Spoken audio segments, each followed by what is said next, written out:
Soup can be one of the healthiest meals for seniors, but it can also be one of the worst. The key is knowing which soups nourish your heart and add years to your life, and which ones quietly work against you. And that's exactly what we're about to find out. Watch until the end, and you'll know the truth about soup. Soup. It's one of the oldest comfort foods on earth. It feels wholesome, healing, safe. But some bowls are basically hugs from grandma, while others are silent assassins in a ladle. Here's the thing. Soup itself isn't good or bad. It's just a mix of foods floating in broth.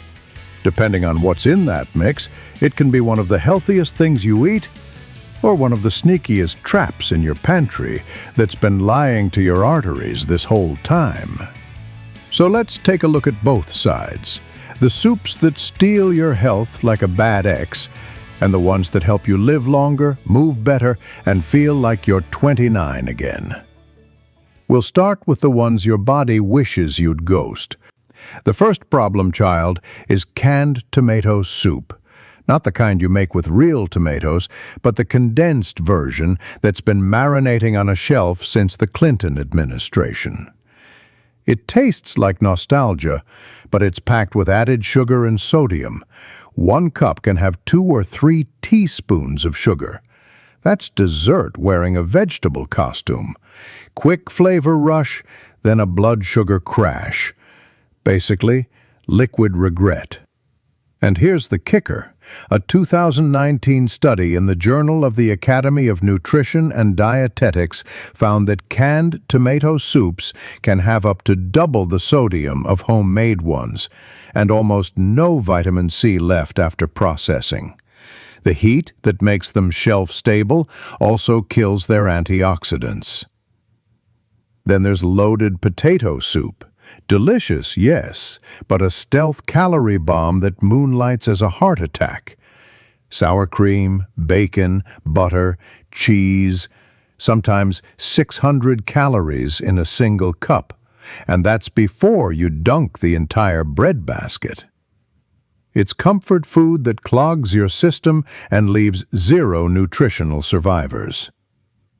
Researchers at Harvard's School of Public Health found that diets high in refined potato products, fries, chips, creamy soups, were linked to higher rates of weight gain and insulin resistance over time. In short, potatoes aren't the villain, it's the cream and butter costume they're wearing. Broccoli cheddar soup might be the biggest heartbreak of all. It starts with one of the healthiest vegetables on the planet and ends buried alive under a cheese avalanche. The antioxidants never stood a chance. R.I.P. broccoli. We hardly knew ye. A 2020 American Heart Association advisory noted that the average restaurant serving of a cream-based soup delivers more saturated fat than a Big Mac. So that warm bowl of broccoli cheddar? It's stealth junk food wearing a fancy soup label. Clam chowder? That's cream, bacon, flour, and enough salt to mummify a whale. Tastes amazing, ages poorly. Some restaurant bowls hit a day's worth of sodium before your spoon hits the bottom.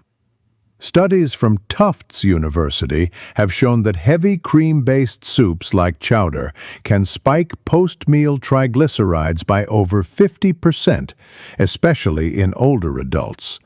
That sluggish, sleepy feeling after lunch? That's your blood thickening to move all that fat around. Those canned cream-of soups, mushroom, chicken, celery, are pure nostalgia in a can. But inside is a slurry of preservatives, oxidized fats, and almost a gram of sodium per serving. No fiber, no real vegetables, just the taste of childhood wrapped in a high blood pressure hug. And then there's instant ramen, the anti-longevity soup. Cheap, fast, engineered by scientists to hijack your brain's reward center.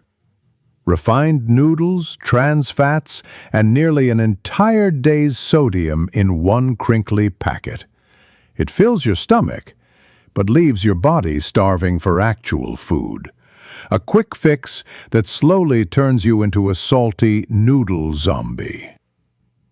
A major study out of Baylor University tracked over 10,000 adults and found that those who ate instant noodles 2 or more times per week had significantly higher risks of metabolic syndrome, even after controlling for calories.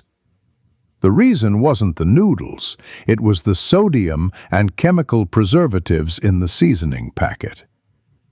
So yes, soup can betray you. But the good news is, it can also be medicine in disguise.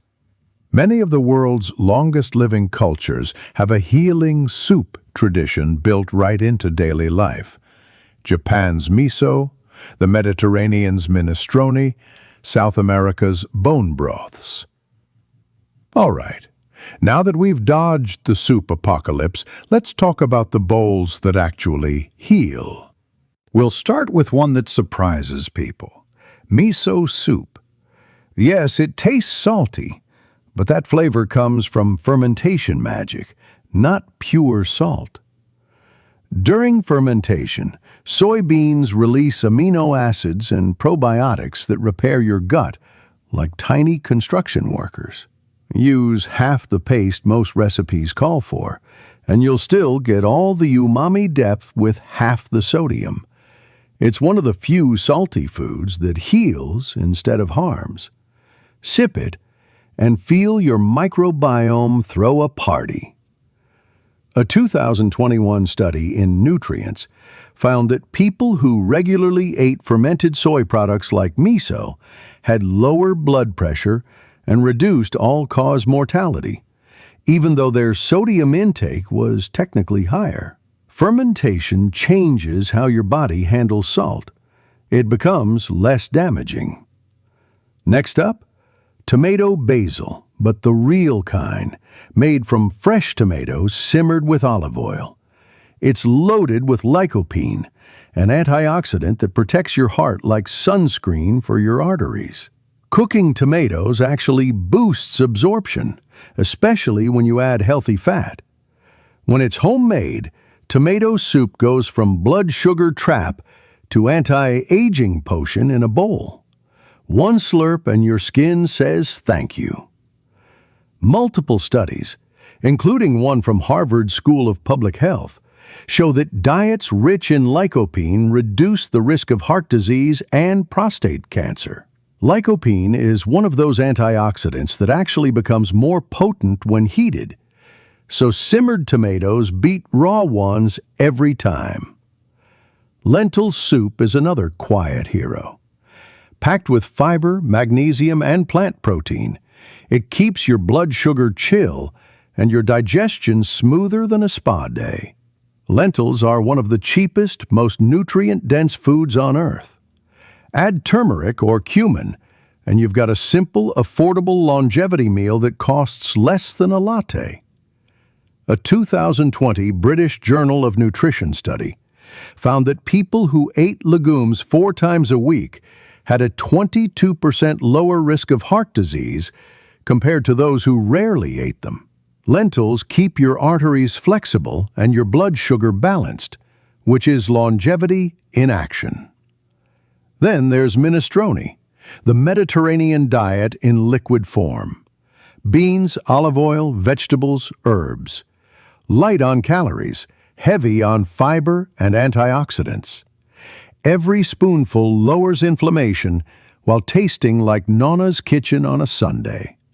The Mediterranean diet, which minestrone basically embodies, consistently shows the highest lifespan scores in global health data. A 2022 meta-analysis found that those following Mediterranean-style eating patterns had up to a 25% lower risk of premature death. Chicken and vegetable soup is the classic that never stopped working. Clean protein, electrolytes, hydration, and the magic duo of garlic and onion. Every culture has some version of it because it rebuilds you from the inside out. Grandma's remedy was basically nutritional science in a stock pot. One bowl and your immune system stands at attention. A study from the University of Nebraska Medical Center showed it actually slows neutrophil movement, which helps reduce inflammation in the upper respiratory tract. That's why it's been the world's unofficial cold medicine for centuries. And finally, bone broth, the foundation of countless longevity diets. Rich in collagen, glycine, and glutamine, it repairs the gut lining, supports joints, and can even make your skin glow like you're 29 again. It's mineral-rich, deeply hydrating, and naturally anti-inflammatory. Some people sip a mug daily, and for good reason. You can literally feel it in your bones and your face. Collagen-rich broths are being studied for their impact on joint comfort and skin hydration. A 2019 Clinical Interventions in Aging trial found that daily collagen peptides improved joint flexibility and reduced pain in older adults after just 90 days. The pattern's clear. The worst soups dehydrate, inflame, and overfeed you with salt, sugar, and fat. The best soups hydrate, heal, and restore. Soup isn't good or bad. It's a mirror of your ingredients and your intentions. If you swap heavy creams for broth, replace salt with herbs, and choose fresh over canned, soup turns from a health risk into a longevity ritual. Pro move: freeze your bone broth in ice cube trays. Pop one in any soup for an instant upgrade. See? You don't have to give up comfort food. You just have to cook it like you love your future self. So the next time you stir a pot, think of it as more than a meal. It's chemistry. It's medicine. It's a way to build a stronger, calmer, longer-lasting you. Miso gang or bone broth believers. Drop your favorite bowl in the comments. And if you learned something new today, hit subscribe before your next grocery run. Stay warm, stay healthy, and I'll see you soon, right here on Senior Zone, where soup is science.